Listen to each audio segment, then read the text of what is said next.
Hola, hola, buenas tardes, mis niños, ¿cómo andamos? ¿Ya me ven, me escuchan, me oyen, me sienten? Estamos ya incorporándonos a esta, pero porfa, ya saben que siempre busco que me orienten porque no sé si me escuchan bien, si me ven bien, si no o qué, pero me van diciendo, ¿sí? Porfa.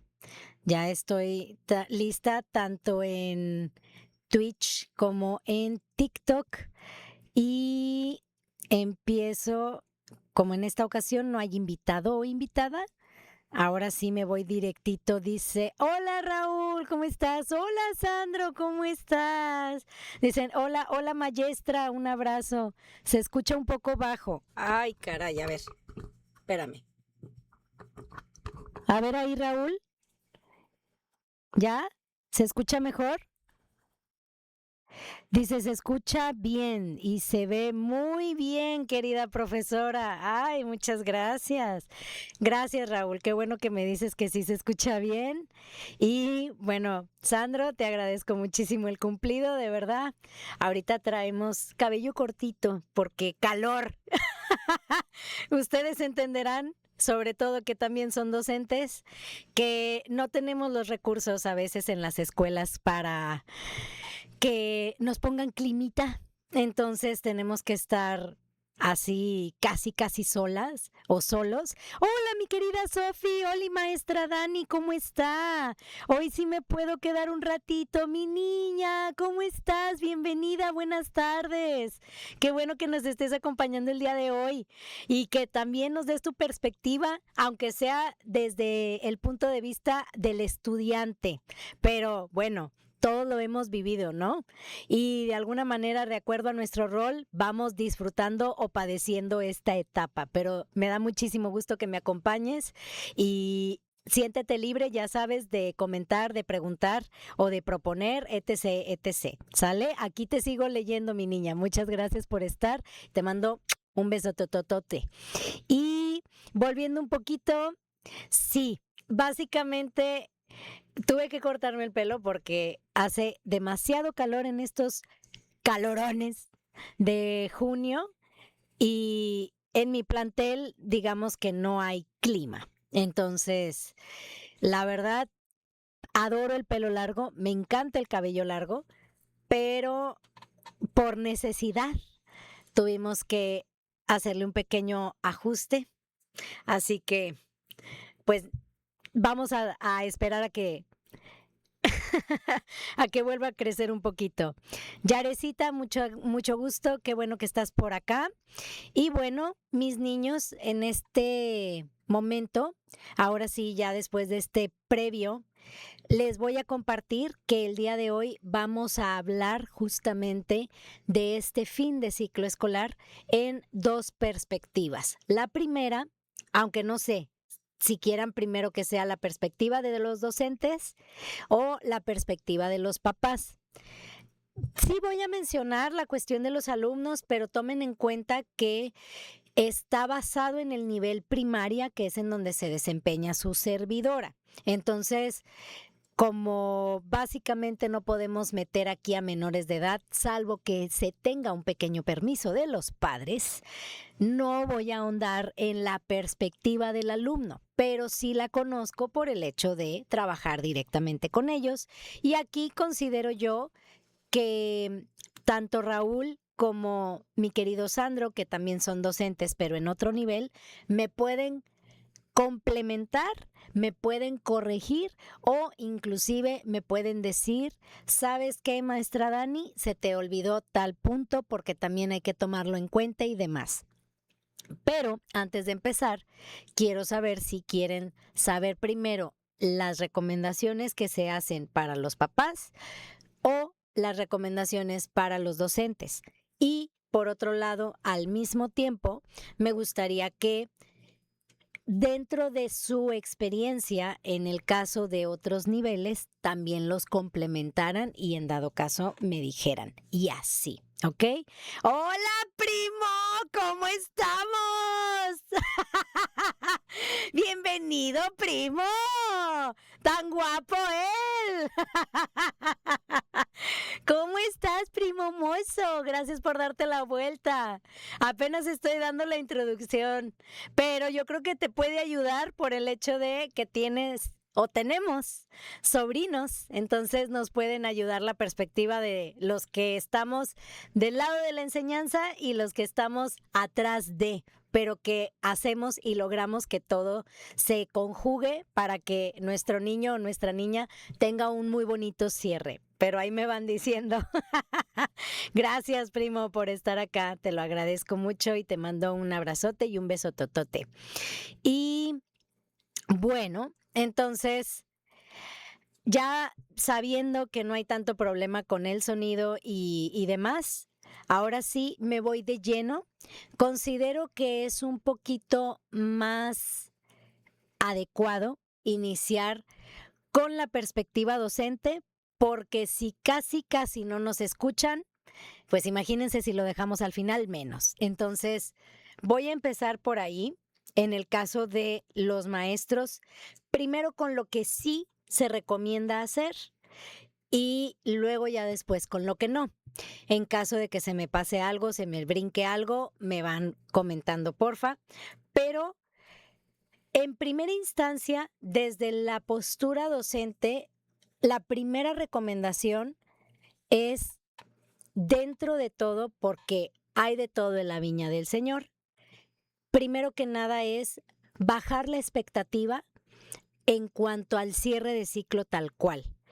Se nos juntan a nosotros la parte de la entrega de calificaciones, la parte de la rendición de cuentas a los padres de familia, la parte en el caso de los docentes de sexto grado o tercero de secundaria, preparar las graduaciones, materiales, vestuarios, ensayos y también el cierre con las benditas fichas descriptivas que, para quien no lo sepa, son estos documentos oficiales por parte de la Secretaría de Educación, aparentemente sencillos, pero son muy laboriosos porque en cada una de esas fichas se describe el proceso escolar en las áreas principales que vienen siendo lenguajes y pensamiento crítico, lo que antes era español y matemáticas de cada uno de los alumnos del grupo. Y aparte, sumándole la descripción de su desempeño académico en el área social o si tuvo alguna situación con algún alumno y demás. Entonces, ya se imaginarán que si de por sí el cierre es algo que aparentemente muchos padres de familia dicen, ay, ¿qué? ¿Ya no están haciendo nada? Déjenme corregirlos, porque parte también de este final, si bien no es el mismo ritmo que se tiene al inicio o a mediados del ciclo, es justamente para buscar herramientas o estrategias para los alumnos que tienen dificultades en consolidar algún proceso educativo, llámese lectura, escritura o resolución de operaciones básicas y problemas razonados en el caso de primaria. Y aunque no lo crean, también sucede bastante en nivel secundaria. Hay niños que ya tienen sus 12 años de edad y todavía no saben leer y escribir. Y ahí es cuando vienen muchos padres de familia y mencionan, pues, ¿qué hizo el maestro? Pero al tratarse de un proceso de enseñanza-aprendizaje, hay muchos factores que influyen, además de la didáctica, del tiempo, la organización y los recursos del docente. Entonces, parte de este estrés que los maestros llevamos a finales de ciclo escolar, gracias Mari Picasso, bienvenida, es justamente bajar esa expectativa, porque tenemos lo que se espera por parte de la Secretaría de Educación, por un lado, lo que se espera por parte del directivo, que también tiene indicaciones de la Secretaría de Educación, y también lo que espera el padre de familia, olvidándose muchas veces en este proceso de lo que importa, que en este caso es el proceso del propio alumno, porque si bien hay maestros que dicen, está de todo, ¿no? Y están los que dicen, ¿sabes qué? Ya se acabó, lo que aprendió, aprendió, bye. Y hay otros que buscamos estos espacios que el niño asista a la escuela y demás para poder practicar, para poder reforzar esos aprendizajes que desafortunadamente no se alcanzaron, ni se lograron, ni reforzaron durante todo el ciclo escolar. Entonces, es primera recomendación de los profes o hacia los profes es baja esa expectativa. Y me preguntarán, bueno, ¿y cómo le hago para bajar esa expectativa? Si es mucho lo que en ocasiones nos encargan y demás. Hay algo que ayuda mucho que es, dentro de todo, la organización del tiempo. Es un dato real, pero muy crudo. Hay muchos alumnos que en este momento, desafortunadamente, no están asistiendo a la escuela. Y de alguna forma, eso disminuye la cantidad de alumnos dentro del salón de clases, lo que permite que un maestro en cierta medida o en ciertas cosas pueda organizarse ligeramente mejor. Desafortunadamente no aplica la actividad a quien necesita aplicarla porque no van, pero en cuanto a tiempo y organización, sí es, entre comillas, un pequeño puentecito para poder hacer la actividad de repaso, de refuerzo, sin mayor problema. Entonces, parte de es establecer el límite.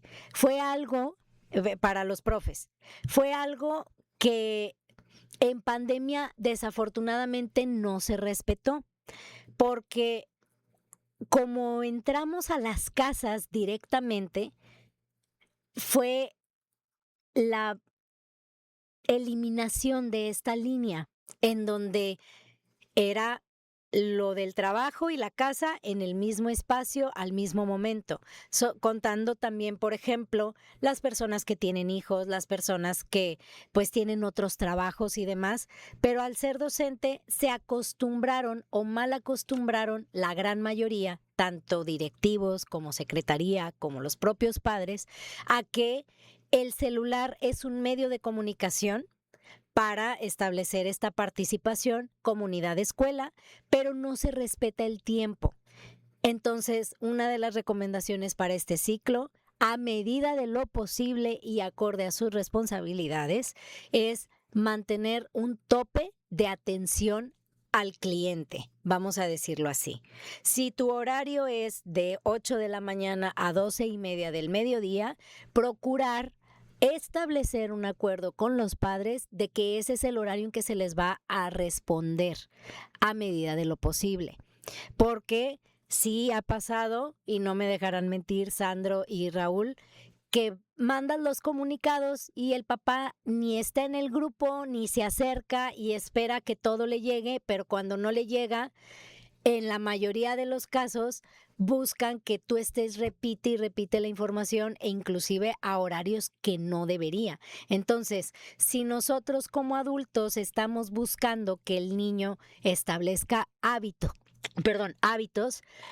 pues obviamente se tiene que reforzar también con los papás y volvemos a lo mismo que hablamos anteriormente en otros videos para el establecimiento de reglas y seguimiento. Es de aquí a aquí tienes toda la libertad, pero a partir de aquí ya no. Y ser firme en ese pequeño límite. Ser firme no quiere decir que tengas que ser autoritario. No es es que yo lo digo y ya. No. Porque como docente tú tomas las decisiones y tú sabes el por qué lo estás haciendo. No es una justificación. No es una explicación, es simplemente que a ti como docente te funciona esa dinámica y los papás tienen que entenderla primero porque son los que les van a comunicar también a los niños, salvo que la situación sea directamente con los chicos. Ahí ya dependería, pero la gran mayoría de las dificultades que se presentan es porque el papá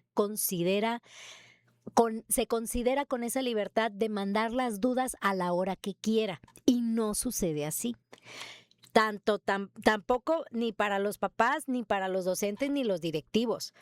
Y eso tengo entendido que dentro de las empresas ya es una ley, así que tómelo en cuenta, compañero docente. Dice Raúl, es lo correcto, no podemos atender 24/7, debe haber un horario establecido para atender cuestiones escolares.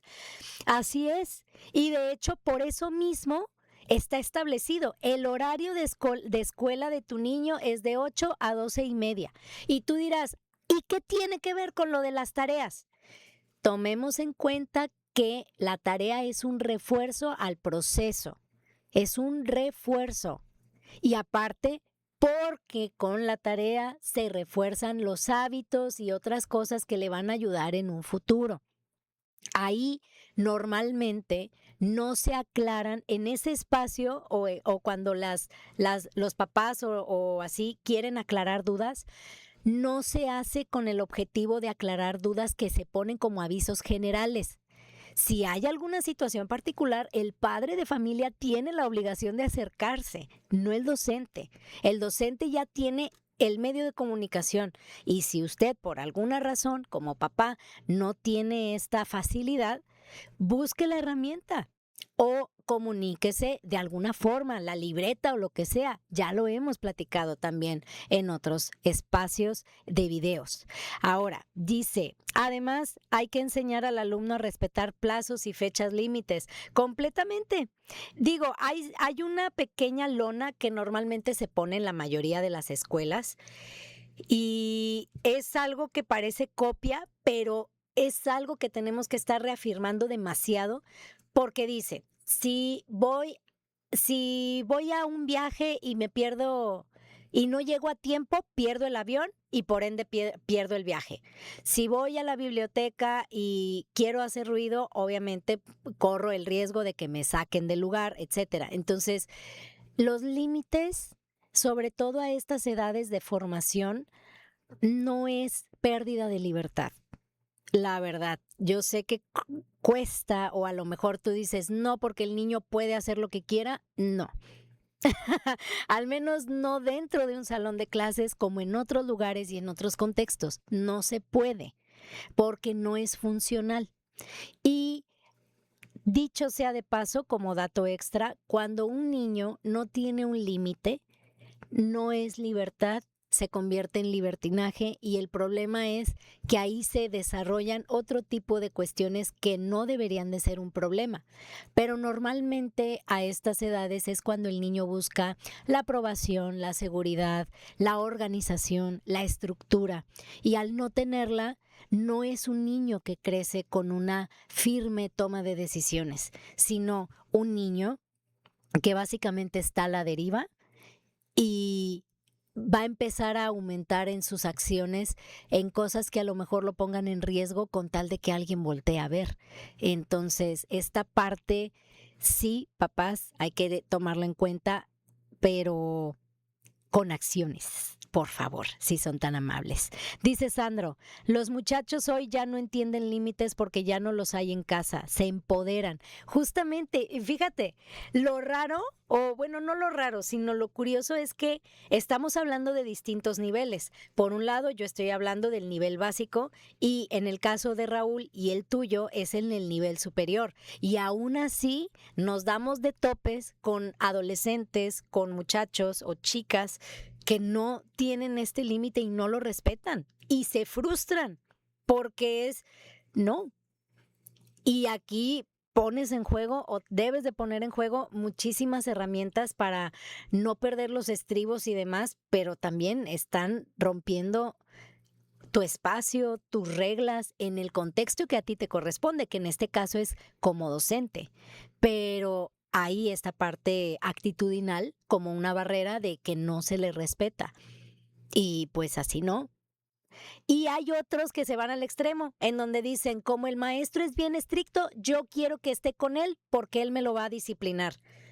Y no, lo que nosotros hacemos normalmente es reforzar valores y enseñar lo académico, pero no estamos para formar desde cero a un ser con valores, con integridad, con respeto, con organización y tal, porque nuestro tiempo con los niños es muy poco a comparación de lo que ellos pasan en casa o en sus contextos familiares o tutoriales, ¿no? Con el adulto que les corresponde, vamos a decir. Entonces, ese es el segundo tip, manejar los límites con cariño, con amor y no de manera autoritaria, pero sí ser muy firme como docente. Y por otra parte, el hecho de la pelea generalmente, ¿no? La pelea de, bueno, ¿y le va a encargar tarea o no? Porque a final de ciclo hay una tendencia de los padres de familia a creer que el tiempo de vacaciones va a compensar el tiempo que no se aprovechó dentro de la escuela. Entonces, están los papás que de plano no refuerzan lo que el maestro encarga y hay otros que quieren ponerlo como un tiempo de suplemento, pero exagerado. Entonces, como docente, no como papá, pero como docente, hay que tomar el contexto y la realidad en donde estás. Si en dado caso quieres que un alumno refuerce algún aspecto, alguna habilidad, alguna cuestión en estas vacaciones, no encargues un cuadernillo completo. No te pongas en el plan de, bueno, este me lo tiene que traer contestado completo después de vacaciones. No, porque también implica el descanso y la desconexión. Y el hecho de que nosotros como docentes queramos que un niño nos responda un cuadernillo, por ejemplo, es algo muy útil, sí, sirve, por supuesto. Pero tomando en cuenta que el periodo atentivo de un niño no pasa generalmente actualmente de los 20, 30 minutos, si no es que todavía menos, es poner la actividad con un tiempo límite. Desde que tú se lo sugieres a los padres de familia es, ¿sabe qué? Que se escucha muy trillado, pero es que la neta funciona. La cuestión con los procesos de enseñanza es la acumulación, la práctica constante, no tanto el tiempo de hacerlo uno solo, o sea, todo en una sola, sino poquito a poquito. Por ejemplo, los 10 minutos de lectura, la parte de una ficha de cuadernillo. Ok, le vas a dar el cuadernillo completo por parte de ti docente, se lo das, pero es una ficha diaria. El tiempo que te tome. Ahí ya sería organización de la familia, organización del niño, sus tiempos y demás, pero es de tarea una ficha diaria, al menos. Porque lo que aquí en los procesos se refuerza es esa constancia, es esa disciplina de poder practicar algo que tú requieres reforzar. Ahora, verlo desde el punto de vista práctico. Realmente como docente tienes que ver y saber que si le vas a encargar algo de tarea es porque regresando de vacaciones vas a al menos monitorear o preguntar cómo le fue, porque pasa mucho que cometemos el error de que encargamos algo pero no le damos seguimiento. Entonces, si no le damos seguimiento, no sirve, porque no hay ni una consecuencia, ni un tipo de retroalimentación que para eso funciona.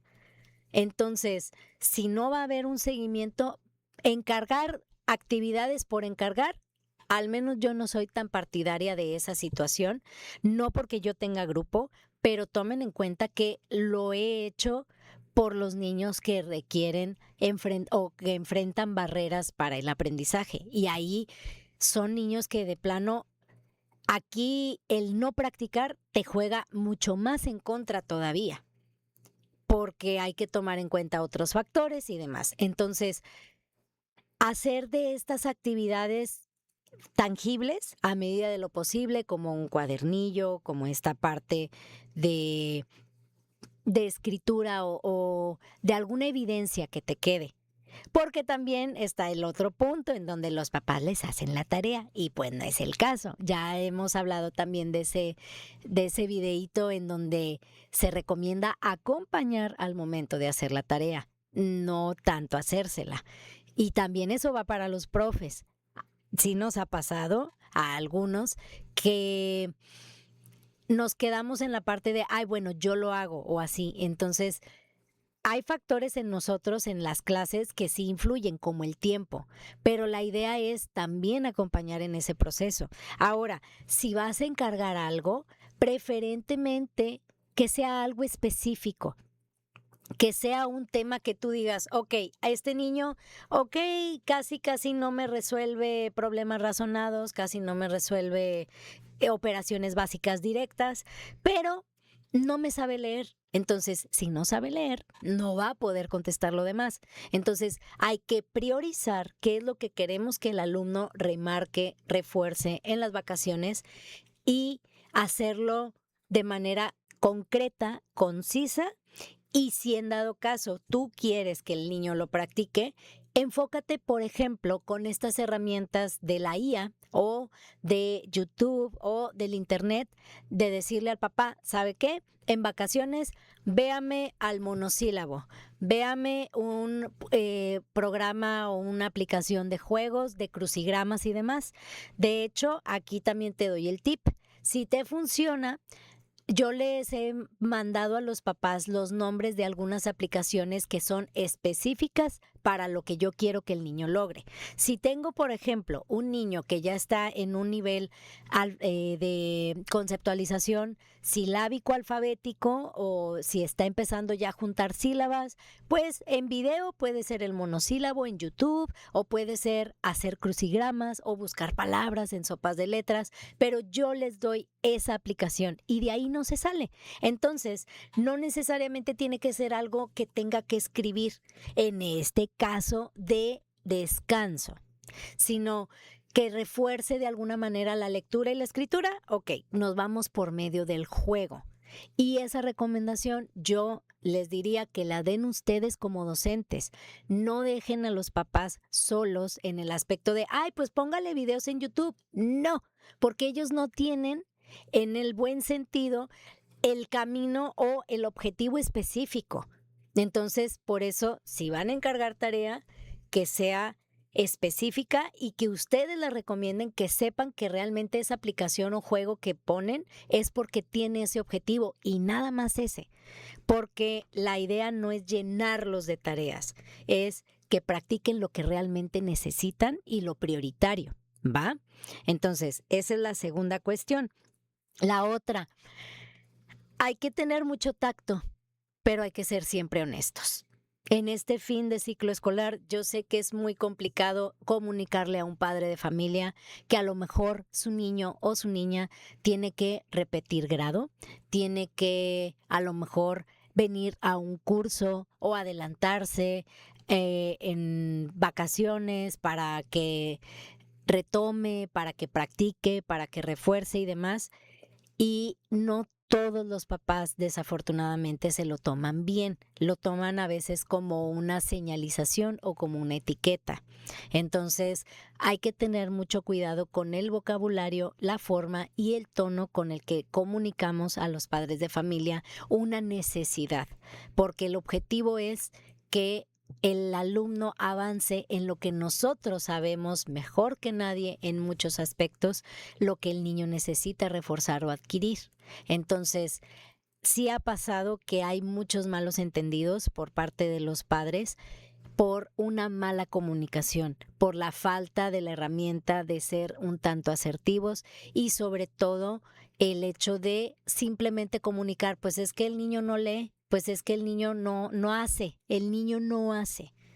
Entonces, si vamos a comunicar cualquier tipo de apoyo, cualquier tipo de señalización, yo le sugiero como compañera que vaya de la mano de la solución o de la posible estrategia a implementar, volviendo al punto y tocando el punto de no dejar a los papás solos en ese sentido.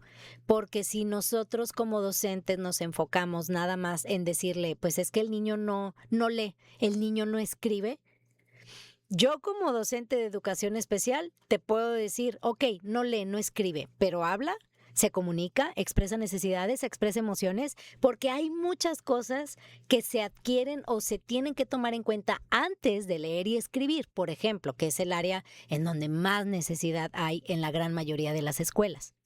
Entonces, conocimiento hay, estrategias puede haber.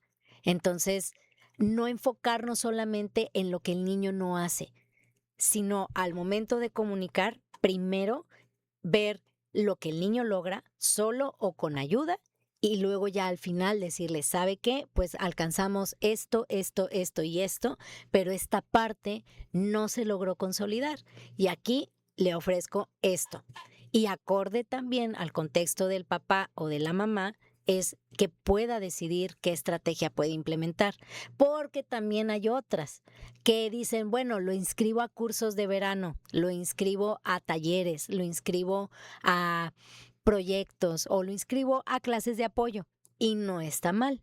Ninguna de esas cuestiones está mal, al contrario, todo sirve, todo apoya, pero muchas veces la cuestión económica es una pequeña barrera que pueden enfrentar los papás de nuestra comunidad y si nosotros nos vamos con este tono exigente de es que tiene que ponerse señora, porque pues no, pues no va a funcionar.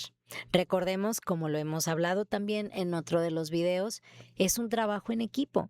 No nada más es ni del papá, ni de nosotros, ni del alumno, sino entre los tres.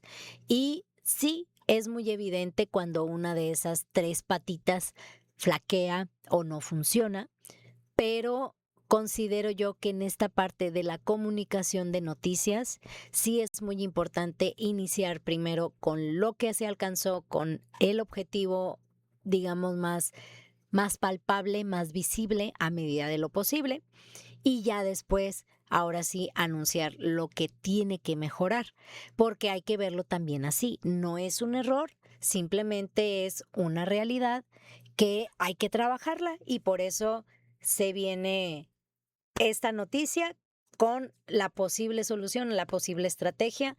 Ya si el papá no la toma en cuenta o no le gusta o X o Y, pues ya es otro cohete. Pero como docente sí podemos informar y debemos, más bien dicho, debemos informar, aunque no sea tan agradable.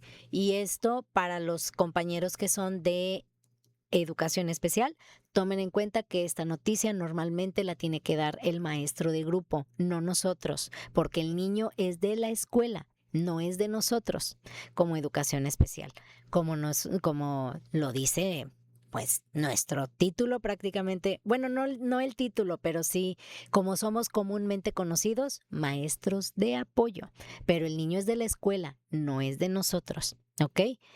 Y digamos, la otra, pero esto ya es un poquito más personal. Depende de cada quien, depende del nivel. Espérenme, me detengo tantito. Dice, en educación especial hay pocas herramientas para las maestras especialistas, no se puede. ¿Herramientas en qué sentido, Sandro? Si te refieres a recursos, por ejemplo, sí. Sí es un poco complicado porque la escuela normalmente te dicen que utilices la IA, que utilices las tecnologías, la computadora, para hacer más atractivo al alumno lo que tiene que aprender, pero pues bueno, yo ya les he contado que al menos en el contexto en donde yo me desenvuelvo ahorita, a veces no hay ni luz. Y dices tú, bueno, ¿es por falta de herramienta personal? No, ahí está, pero infraestructura, la parte de los servicios básicos, porque el internet tampoco hay en toda la escuela, no hay proyectores, cosas de este estilo sí son una barrera muchas veces. Dice Sandro, recursos no hay, los niños autistas andan en el patio haciendo lo que quieren. Achis, ¿estás atendiendo en este momento a alumnos autistas, Sandro, dentro del nivel superior? ¿Te toca a ti o es lo que sabes de algún compañero tuyo?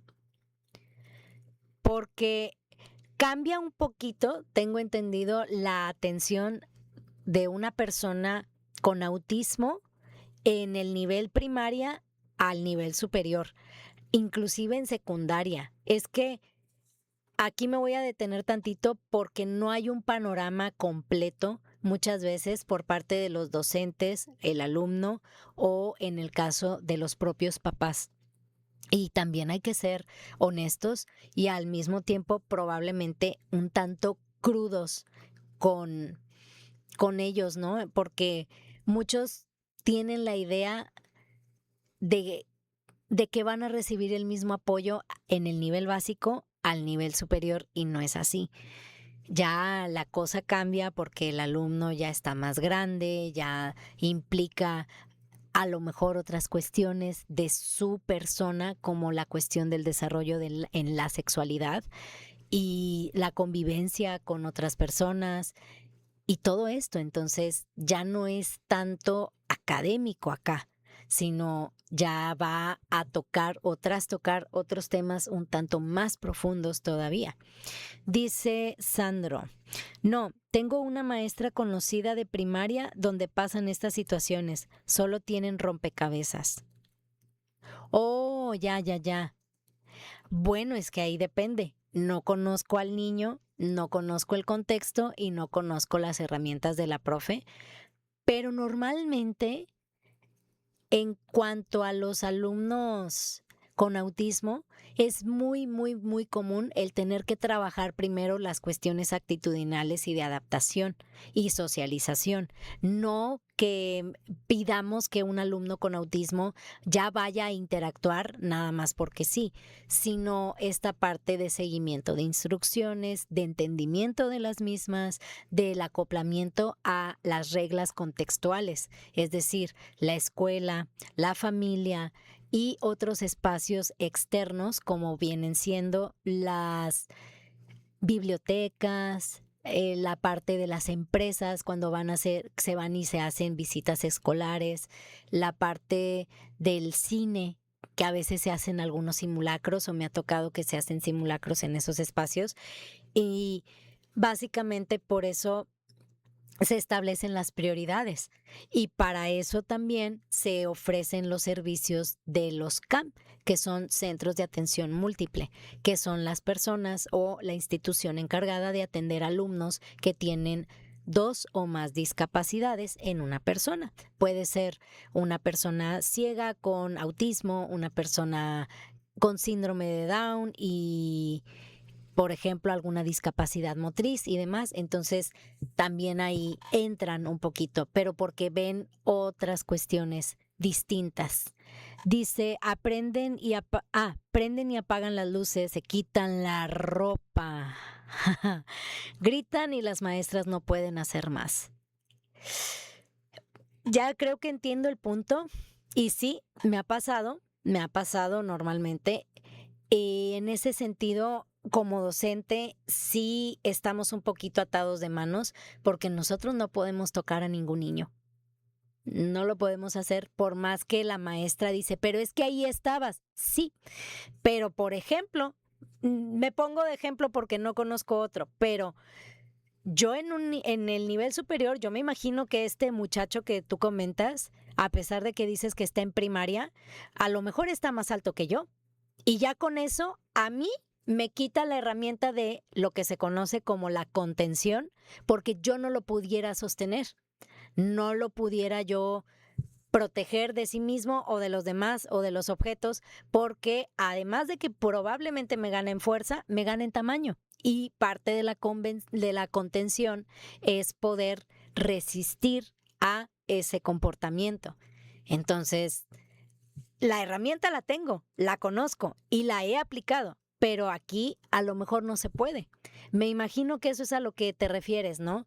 De los recursos que no hay, que muchas veces se dan por hecho o que de plano no se toman en cuenta porque se dan por hecho. Entonces, una misma situación para diferentes cosas o que, digamos, te lleva a diferentes cosas y sí está un poquito cañón, ¿no? En esa partecita. Pero por eso siempre he recomendado que independientemente del grado de autismo, porque hasta donde yo me quedé hay 3, entonces dependiendo o independientemente del grado, se tiene que trabajar la cuestión de hábitos, la cuestión de conducta, la cuestión de la interacción con otras personas. No tanto como les decía de, es que ya lo vamos a obligar a participar o a hablar con cualquier persona, o sea, no, sino el hecho de toda la conducta que ya se da por hecho en un alumno promedio para poder desenvolverse dentro de una escuela, porque ese es otro merequetengue. Entonces, sí hay que cuidarlo. Y dice Sofi aquí, dice, desde pequeños hay que aprender a tener límites. Gracias, Sofi. Definitivamente, desde pequeños hay que aprenderlo. Y el detalle es que muchos dicen, poco a poco lo aprende. Sí, pero es que ese tipo de conducta o ese tipo de aprendizaje se va moldeando con el día a día, se va reforzando con la repetición de acciones. Y muchas veces dicen, bueno, ya, que Dios lo bendiga y lo aprenda en el camino. Pero es que depende mucho de la calidad en cómo se aprenda eso.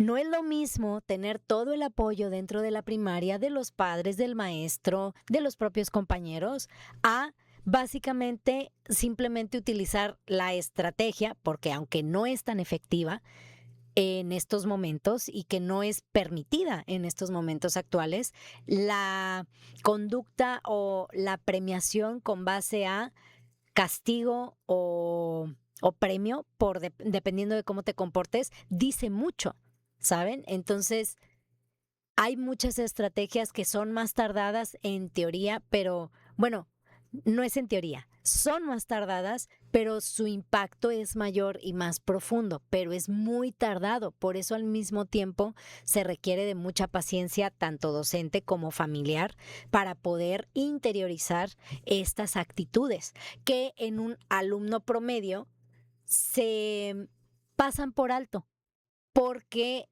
conforme va avanzando, naturalmente, por alguna consecuencia natural y demás, pues el niño la interioriza, pero hay muchos niños que no.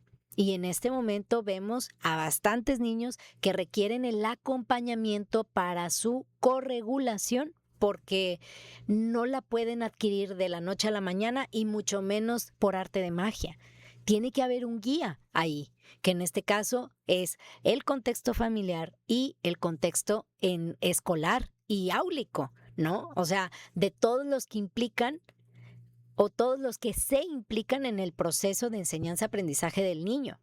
Pero les digo, en primaria normalmente es la parte académica y se deja de lado lo conductual, pero ahorita no, ahorita ya se le está dando también peso a esa parte que no es que quede evidencia en una libreta, sino que va mm, notándose poco a poco con el comportamiento.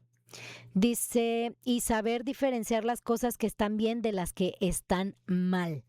Aquí, fíjate, mi querida Sofi, me detengo tantito por el hecho de que saber qué está bien y qué está mal depende mucho de la ética y de los valores de la propia persona que enseña. En este caso, el docente tiene un deber ético y tiene unos valores específicos acorde a su función, pero muchas veces esto se sobrepasa porque nos atribuyen mm, acciones y nos atribuyen roles que no nos implican o no nos deberían de implicar. Entonces, desde ahí también ya hay una pequeña falla, porque es justo lo que hablábamos hace ratito, que el profesor debe de poner ese límite de hasta donde le corresponde, porque está el otro punto en donde si tú te pasas de la raya, pues lo hemos visto, se protege mucho a los padres de familia y a los alumnos, pero a los docentes no. Y eso es otra harina y es otro tema de otro costal, pero sí es un tema delicado. Si quieren que lo abordemos también de toda la cuestión de las leyes generales de educación y todo lo demás, se van a dar cuenta que se protege al alumno y al padre, no al docente. Y eso, obviamente, por ser docente, estamos un poco en contra o por decir mucho en contra, porque hay sanciones y demás para quien no aplica los protocolos, pero no hay sanciones para quien básicamente tiene esa responsabilidad, porque sí te lo maneja como una responsabilidad o como una obligación, pero no emite ninguna sanción específica, como le pasa a los docentes. Entonces, ahí sí hay que tener un poquito de cuidado. Dice Raúl, el problema se vuelve más delicado cuando las instituciones permiten que los límites se vulneren. ¿Nos ha pasado? Definitivamente, mi querido Raúl, nos ha pasado y eso todavía te coloca en una postura más vulnerable a ti como docente porque se supone que para cada acción tienes una consecuencia o tienes un protocolo a seguir y resulta que pasa mucho en las instituciones privadas en donde ese protocolo, a pesar de que tú lo sigues al pie de la letra, al final te dicen, ¿sabes qué? No maestra o no maestro, esto no aplica. Así déjelo. Y dices tú, ¿y entonces de qué sirve aplicar el protocolo? Si de por sí ya estamos vulnerados, todavía que no lo apliques, peor, porque ya no tienes ni registro ni nada. Y sucede mucho al final del ciclo escolar, porque es cuando curiosamente se empiezan a ver las banderas rojitas de todo lo que no se logró hacer o no se alcanzó y empiezan los malos entendidos, las malas interpretaciones y todo lo demás. Entonces es un tema un tanto delicado. Dice... Se puede esperar, no justificar, que en casa no se enseña a respetar, pero cuando la dirección del plantel se vuelve cómplice, poco queda por hacer. Definitivamente, dice Raúl, me consta que pasa en las instituciones privadas, justamente por eso hago el comentario, si me lo permites, porque sí, el problema es que en este tipo de cuestiones, sobre todo ahorita que estamos a final de ciclo y muchos exigen, no piden, exigen que los niños pasen de grado, es un problema mayor que no debería de existir a medida de lo posible. ¿Por qué? Porque con esta base de la evaluación formativa y ya no sumativa, como lo hacíamos hace bastante tiempo en teoría, es el cúmulo de los esfuerzos del alumno y de la familia y de la escuela en el adquirir o reforzar o tener un aprendizaje determinado dentro del plan de estudios. Pero normalmente cuando se llegan estas fechas es cuando los propios docentes o los padres de familia o los propios directivos es ¿sabes qué? No ha venido, pero pásalo. ¿Para qué lo queremos aquí? Le vamos a echar un problema. Porque también esa es otra. Te dejan sin herramientas porque en teoría no se puede reprobar, pero la neta el niño no lo arma. No la arma para el próximo ciclo. Pero me ha tocado vivirlo en donde muchos dicen, ¿para qué? Me voy a echar en contra a la escuela y a los papás y posiblemente a la SEP por tomar una decisión como docente con todas las bases de que el niño no la arma. Pero pues no se puede. Y entonces ahí andas quebrándote la cabeza, como decía Sandro, buscando estrategias, buscando formas y también actividades para reforzar, pero pues no. Llega un punto en donde el docente se encuentra jalando el barco solo o sola y no se puede, porque aunque nosotros busquemos o tratemos de que el niño lo refuerce porque sabemos, también existe esta parte, como menciona Raúl, como menciona Sandro, no te dan las herramientas, no te dan las estrategias y aunque existan, no te permiten aplicarlas. Entonces, por eso en estos finales de ciclo, unos dicen, ay, no van a hacer nada, créanme que no es así. Todo esto que les estoy platicando es lo que sí, en teoría, se recomienda hacer para poder cuidar la parte personal, profesional y también emocional del docente, porque todo el mundo ve que los papás están ajetreados con la graduación, que los niños están emocionados porque ya van a ir a otro grado, que ya se va a acabar y ya ahora sí vienen las vacaciones, pero nadie toma en cuenta ese inter que sucede para el docente de grupo. Entonces, por eso son estas pequeñas recomendaciones. También como parte última, vamos a decir. Hola Jaime Raya, bienvenido, gracias por estar. Otra última parte, y eso es parte de los límites. Procuren como docentes de grupo no llevarse trabajo en vacaciones. Así como a nosotros nos están diciendo, no te traigas tus problemas de la casa al trabajo, nosotros debemos de aplicar la misma.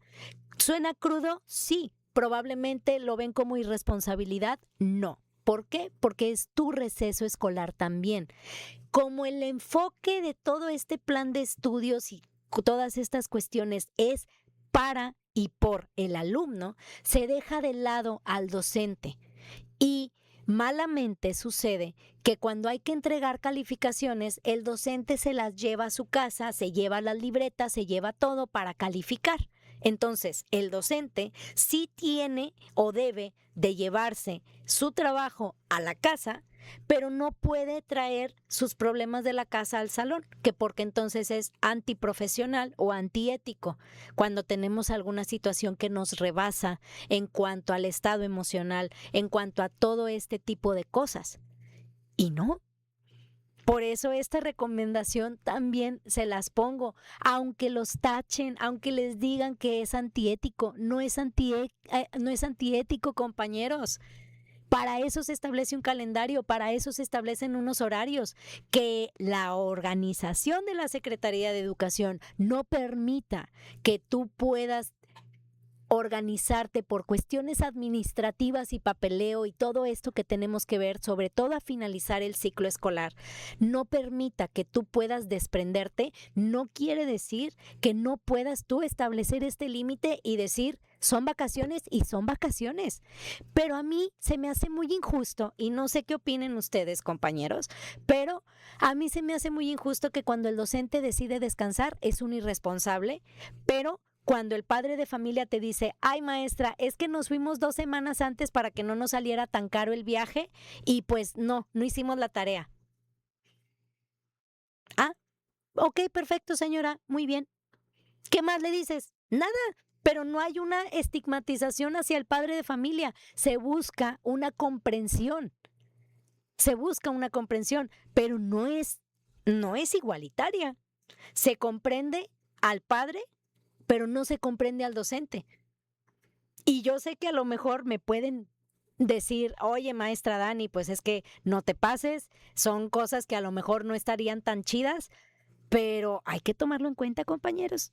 Nosotros somos reemplazables dentro del sistema educativo, pero pues también tenemos vida fuera de, no solo somos profesores, somos, como hemos dicho, gentes íntegras y hacemos más cosas, tenemos gente, además de nuestros alumnos. Entonces, esa es como quien dice la última recomendación para los docentes para este ciclo, para este cierre de ciclo escolar. Yo creo que ya por ser prácticamente las 3 en estos 2 minutitos, ¿les parece que la próxima clase hablemos de las recomendaciones para este cierre, pero para los papás? En esta ocasión sí me extendí un poquito con los profes porque pues bueno, lo vivimos, ¿no? Todos los días.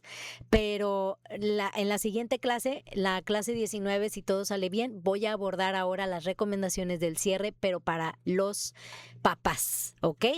Mientras me voy leyendo. Dice, las instituciones protegen solo a los estudiantes y eso nos vulnera como profesores. Completamente de acuerdo, Sandro, completamente de acuerdo, Raúl. Gracias, Jaime, por ese pequeño like, te lo agradezco muchísimo. Y sí, completamente.